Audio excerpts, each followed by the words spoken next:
வணக்கம். மதுரை மின்னல் சமையல் சேனலுக்கு உங்களை அன்புடன் அழைக்கின்றேன். நாம் இன்றைக்கி சூப்பர் டேஸ்ட்டில் ஒரு உஜ்ஜில பிரியாணியும் அதுக்கு சரியான காம்பினேஷனான கேரட் ரைத்தா செய்ய போகிறோம்.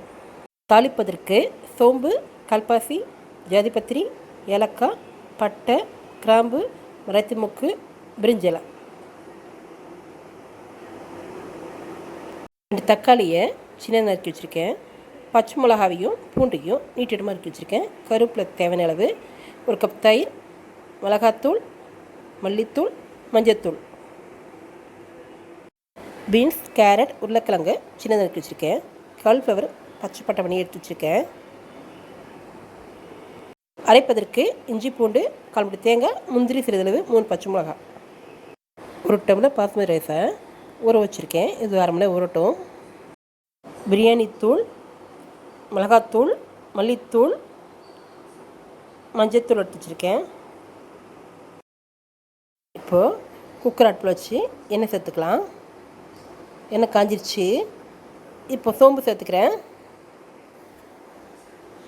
சோம்பு பொரியட்டும். சோம்பு புரிஞ்சிருச்சு. பிரிஞ்சில் போட்டுக்கலாம். இப்போ பட்டை போட்டுக்கலாம். நல்லா பொரியட்டும். மராத்தி மொக்கு, கிராம்பு,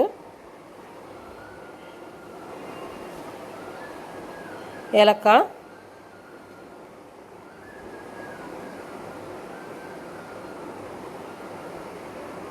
கல்பாசி எல்லாத்தையும் நான் வறுக்கலாம்.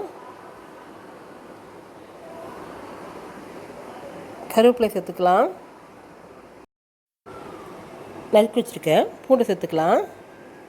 நான் வெங்காயம் சேர்க்கலை, உங்களுக்கு தேவைன்னா சேர்த்துக்குங்க. இப்போது பச்சை மிளகா சேர்த்துக்கலாம். நல்லா வதங்கிடுச்சு. இப்போ தக்காளி சேர்த்துக்கலாம். வதங்கட்டும்.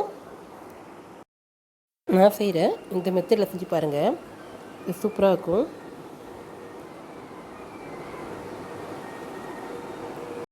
இப்போது பீன்ஸ் சேர்த்துக்கலாம். வெங்காயம் சேர்க்காட்டியும் பிரியாணி டேஸ்ட்டில் மாற்றம் இருக்காது, ரொம்ப சூப்பராக இருக்கும். ட்ரை பண்ணுங்கள். கேரட் சேர்த்துக்கலாம். வதங்கட்டும். இப்போ தேங்காய் அரைச்சிட்டு வந்துடலாம். இஞ்சி பூண்டு, தேங்காய், கொத்தமல்லி, முந்திரி எல்லாத்தையும் அரைச்சிட்டு வந்துடலாம். 1-2 அரைச்சா போதும். இப்போ காய் வதங்கிடுச்சு. உருளைக்கிழங்கு சேர்த்துக்கலாம். நல்லா வதக்கலாம். காலிஃப்ளவரை நம்ம லேசாக ஃப்ரை பண்ணி தான் சேர்க்க போகிறோம். இப்போ நெய் சேர்த்துக்கலாம். நல்லா கிண்டி விடலாம். நான் காலிஃப்ளவரை லேசாக ஃப்ரை பண்ணி தான் சேர்க்க போகிறேன். இப்போது அரைச்சிக்க விழுதை சேர்த்துக்கிறேன்.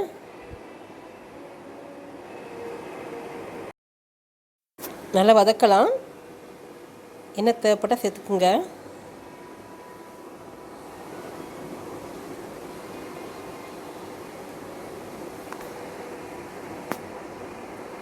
நல்லா வதங்கிடுச்சு. மஞ்சள் தூள் 1/2 டீஸ்பூன். நல்லா வதக்கலாம். பச்சை பட்டாணி சேர்த்துக்கலாம்.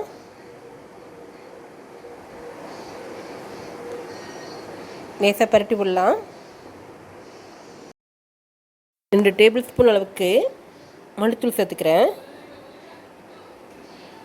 அது கூட பிரியாணி மசாலாவும் சேர்த்துக்கலாம். 1 டேபிள் ஸ்பூன் அளவுக்கு மிளகாத்தூள் சேர்த்துக்கிறேன். எல்லாத்தையும் நல்லா வதக்கலாம். இப்போ தயிர் சேர்த்துக்கலாம்.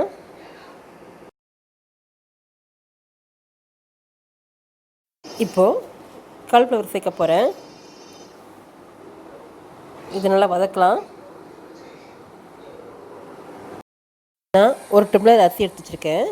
அதுக்கு 2 டம்ளர் அளவுக்கு தண்ணி சேர்த்துக்க போகிறேன்.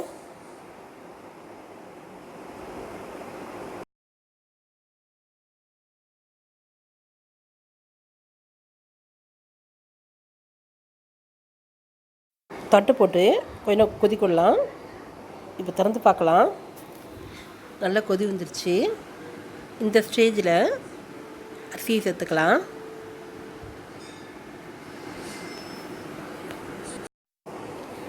லேசாக பரட்டின மாதிரி கிண்டி விடுங்க. இப்போ கொத்தமல்லி சேர்த்துக்கலாம். இப்போவே இந்த பிரியாணி வாசனை சூப்பராக இருக்குது. நல்லா வாசனை மூக்கை தொலைக்குது. இப்போது குக்கரை மூடி விசில் போட்டுடலாம். ஒரு 2 விசில் வரட்டும். இப்போ ரைத்தா ரெடி பண்ணலாம். 1 கப் கெட்டி தயிர், அது கூடயே துருவின கேரட்டை சேர்த்துக்கிறேன். 2 பச்சை மிளகாவை சின்ன நறுக்கி வச்சுருக்கேன், இப்போ சேர்த்துக்கிறேன். அது கூட கருவேப்பிலை, கொத்தமல்லி சேர்த்துக்கலாம். மிளகாப்பில் மிளகாத்தூள் சேர்த்துக்கிறேன். இதுக்கு உப்பு சேர்த்துக்கலாம்.